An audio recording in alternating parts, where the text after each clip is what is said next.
Hey guys, what is up? It's Dusty here, and welcome back to another crypto video. And look at this first article.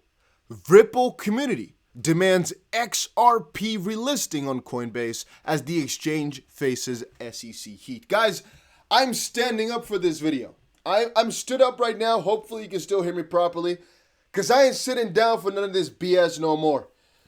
Whew, it's getting hot in here, guys, for real. Now, I also tweeted it out earlier today. If the Coinbase exchange were to launch XRP trading right now, that would be the biggest middle finger to the SEC, which they could ever do. I don't think they will, but there's quite a lot of people who've just told them to get on with it and kind of try it out. For example, Jerry Brito, executive director at Coin Center, said, "If true, this is pretty underhanded. I know it's easy for me to say, but Coinbase should go ahead and launch its product. Let the SEC sue and go to court. Let the SEC make its case and let a judge decide what the law is. Coinbase should go to court because the alternative is that the SEC will enforce against a small provider, settle with them out of court, and hold up the scalp as guidance. Enough with guidance. Howey and Reeves are judge-made law. We need court decisions to get clarity." And guys, that's exactly what I'm thinking too, to be honest with you though. I've read so many different pieces, and one conclusion we can draw by now is that these guys are scared. Jim Cramer, for example, or Kramer, founder of The Street, and everybody knows Jim Cramer, he said over on his Twitter, "Brian Armstrong, memo to you, never pick a fight with the SEC. Never. Alicia Haas, CFO, has already started one. She said she has to school Gensler. Wrong. But my own personal point is kind of the same as BC Backer put it up here, saying, and this is why mainstream media will not touch with a 30-foot pole what is happening with Ripple and the SEC. People are afraid that they might be next. In my own personal words, proves the point. They don't want to give this stuff attention because they are afraid. Coinbase didn't acknowledge the SEC battle until they were fighting for their own. So many other companies will face exactly the same sort of situation where they're going to ignore it until they definitely cannot ignore it anymore, and they just have to talk about it. But like Hester Pierce has said before as well, a lot of companies right now don't know what to do. They're waiting for this clarity. It's all just freaking vague. It's all just odd. That's the way they want it to be, because this way they can make a lot more money, like I was ranting on about in my previous video. But wouldn't it be really, really funny if they did this though? I'm just sometimes thinking, wouldn't this be the biggest freaking... This would have been so funny if they actually went through with that. I would like. Now, in terms of what the stance of the SEC is, I've been seeing more and more things get shared around the interwebs, guys.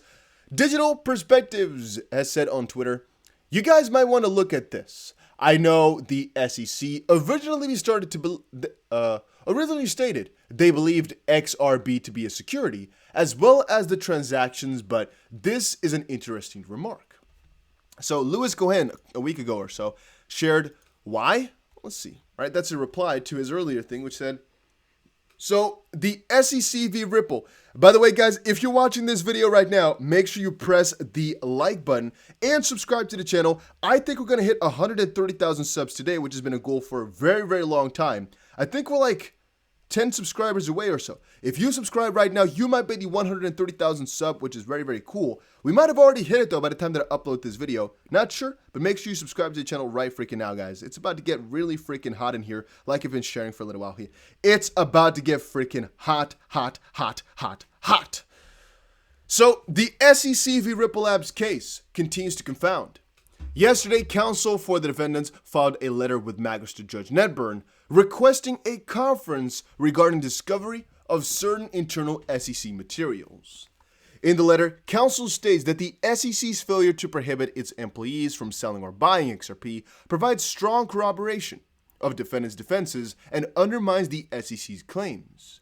It does no such thing. Why? Because the status of XRP, digital asset as a security or not a security, is not at issue in this case. The SEC directly acknowledged this in a court filing on May 3rd. Quote, "Movements claim they must intervene to convince the court that XRP is not per se a security. but this case presents no such question. While helpful as a shorthand reference, the security in this case is not simply the XRP, which is little more than alphanumeric cryptographic sequence. Haha! We have him there on one end though, because John Dean later reiterated, this is what they said on May 3rd. However, their claims do show that this is what they allege. They said this to the court, trying to kind of sneakily enter it in, but in reality, they do say that XRP itself is also a security. Now, they're saying here that it is all the facts and circumstances surrounding the digital asset and the manner in which it was offered and sold, including the entirety of the representations Ripple made and purchasers' resulting expectations. They made the offers and sales of XRP the offers and sales of an investment contract. Traded even in the secondary market is the embodiment of those facts, circumstances, promises, and expectations, and today represents that investment contract. And incorrectly reframing the inquiry from the legally correct view of what an investment contract is, the XRP's offer and sale in the particular context, which by the way is funny because they're saying the XRP's offer and sale in the particular context. That literally means every single XRP transaction ever. So even me sending XRP to you, and again, the second-hand market, following their own words, is a security sale of some degree then, right? It still stays though. The strangeness of this all still suffices and survives. Now, that's one side of the video here, guys. I just want to kind of get you guys this message through that it would be a big middle finger. One thing I also want to reiterate, though, is first of all that we do not know exactly what caused the price to dump significantly today.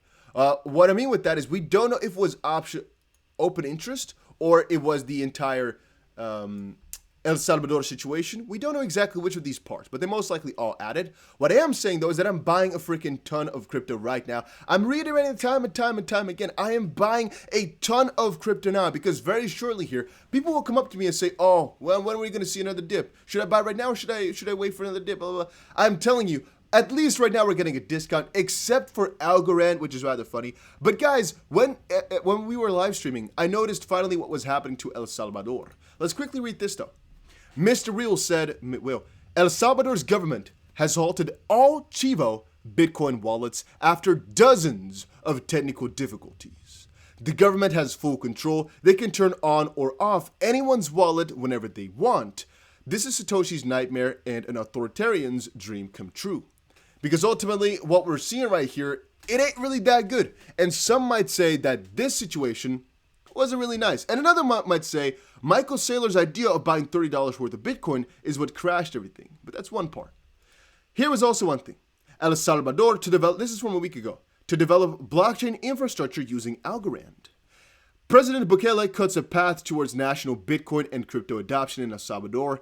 A key partnership has been forged with leading Latin crypto firm Coinbase to implement blockchain technologies. The rollout will take place right across the Republic's service industry, and Coinbase has revealed it will build its systems using Algorand as a layer 1 solution in its continuation of its work to deliver future Fi. The partnership emerged amid widespread speculation that Cardano would be chosen following talks between the founder and Bukele's brothers about the creation of a national stablecoin, the Colin Dollar. However, Algorand came out on top, with the team rumored to have been racing to show they could be the first to bring the Colin Dollar to fruition. Point being, in my own opinion though, Algorand right now, working with governments, getting these connections set up with governments, has been chosen to some degree for the mission at hand, so to speak. They've been chosen for the mission at hand right now, and, well, yeah, that's most likely why the price is doing so good right now. Because El Salvador is going to be using Algorand to some heavy degree. They've chosen them. El Salvador is also what's causing most likely this entire situation right now. So the price dumped because the entire crypto market dumped, but the coin recovered and didn't actually dump as significantly as some others did, with only 33% in the losses. Because once more, people knew that there's quite a lot of use case for it. And I think some coins right now are going to be popping off, guys. Once more, I have deposited so much money onto Bybit. I've told you guys a couple of times by now to start longing different crypto, but I'm also filling my bags. Right now, I'm still getting a couple of discounts over on XRP. ADA is still at a discount. Litecoin, I don't really like Litecoin too much, but a lot of these coins are right now at a really, really good discount. Really, it could be that in a couple of hours, you guys are going to laugh at me, say, oh, see, we're lower. I don't care.